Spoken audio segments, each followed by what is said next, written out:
अग्निवीर योजना मुझे पहले समझा दो, ये है क्या? जो सेना में भर्ती होने के लिए रनिंग की प्रैक्टिस करता है वो कितने बजे उठता है? 4 बजे। और ऐसे लाखों युवा सपना देखते हैं तिरंगे की रक्षा करने का सपना। उनमें से पहले 80,000, तकरीबन हर साल 80,000 चुने जाते थे। कोई अरुणाचल जाता था, कोई जम्मू कश्मीर, कोई राजस्थान, कोई लद्दाख, कोई ठंड में, रेगिस्तान में, बारिश में अपनी पूरी की पूरी जिंदगी बच्चे, परिवार, माता पिता सब कुछ परे करके बॉर्डर पे जाके खड़ा हो जाता था। वो बॉर्डर पे खड़े होते थे, वहां पे तूफान आ जाए, बर्फ गिर जाए, गोली लग जाए, बम फट जाए, कुछ नहीं, देश के लिए अपना खून देने के लिए 80,000 युवा हर साल सेना में भर्ती होते थे। अब उनको पहले सेना क्या देती थी? सबसे पहले सेना उनसे कहती थी, देखो एक दिन ऐसा आ सकता है जब आपको हिंदुस्तान के लिए लड़ना पड़ेगा, शायद आपको शहीद होना पड़ेगा, मगर हम आपको एक बात की गारंटी देंगे कि दुनिया में सबसे बेहतर ट्रेनिंग हिंदुस्तान की सेना को, वायुसेना को, नेवी को हम देंगे। दूसरा वायदा, 15 साल आपको सर्विस मिलेगी।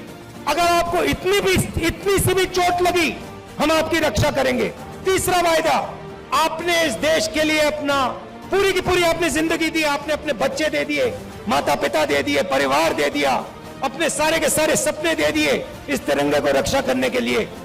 ठीक है, हम आपको पेंशन देंगे। जब आप गांव में वापस जाओगे तो हम आपको एक्स सर्विसमैन कह के हम आपको गांव भेजेंगे कि आपको वहां पे, चाहे आप शहर में रहो, चाहे आप गांव में रहो, जब हिंदुस्तान की बाकी जनता आपकी ओर देखे, वो कहे कि इस व्यक्ति ने वो किया जो मैंने नहीं किया, इस व्यक्ति ने अपनी जिंदगी इस देश को दी, अपना खून इस देश को दिया, अपने सपने इस देश को दिए, और इसीलिए मैं इस व्यक्ति का आदर करूंगा, इसका रिस्पेक्ट करूंगा। ये 3 वायदे हिंदुस्तान की सरकार, हिंदुस्तान की जनता अपनी सेना, अपनी वायुसेना और अपनी नेवी के हर व्यक्ति को देती।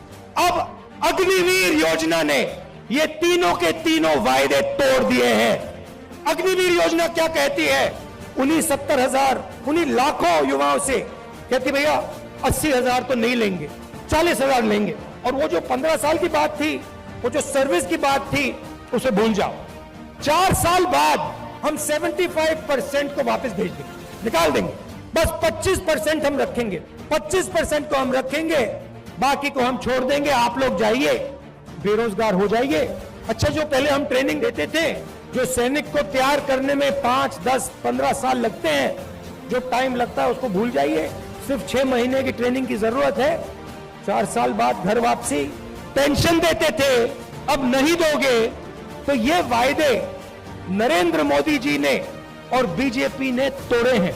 जब मैं ये बात उठाता हूं तो कहते हैं मैं सेना के विरोध बात कर रहा हूं, मैं सेना की रक्षा कर रहा हूं, मैं सेना का आदर कर रहा हूं। और भाई और बहनों, एक और बात, जब वो युवा सड़क पे दौड़ते हैं, लाखों दौड़े, जब उन्होंने सरकार से कहा सरकार से कि भैया ये अग्निवीर योजना हमें अच्छी नहीं लगी, हम आर्मी में देश की रक्षा करना चाहते हैं, तो फिर सरकार ने क्या किया आप जानते हो? सरकार ने कहा कि इनके अगर चेहरे कैमरा पे आ गए, जो धरना दे रहे थे, अगर इनके चेहरे कैमरा पे आ गए तो इनको कोई सरकारी नौकरी नहीं मिलेगी, और धमकाया उनको कि बाहर मत आओ, अग्निवीर के बारे में सच्चाई मत बोलो, नहीं तो तुम्हें सरकारी रोजगार नहीं मिलेगा। मैं चला हूं, 3,000 किलोमीटर चला हूं, वो सारे के सारे युवा मुझसे मिल रहे हैं, सारे के सारे कह रहे हैं कि हमारा सपना तोड़ दिया, हमारा भविष्य बर्बाद कर दिया। छुपाई नहीं जा सकती बात। सेना को 10% हरियाणा लोग देते हैं, आप देते हो। हरियाणा का हर युवा जानता है, अग्निवीर का मतलब हर युवा जानता है, हर सैनिक जानता है, यह सच्चाई है।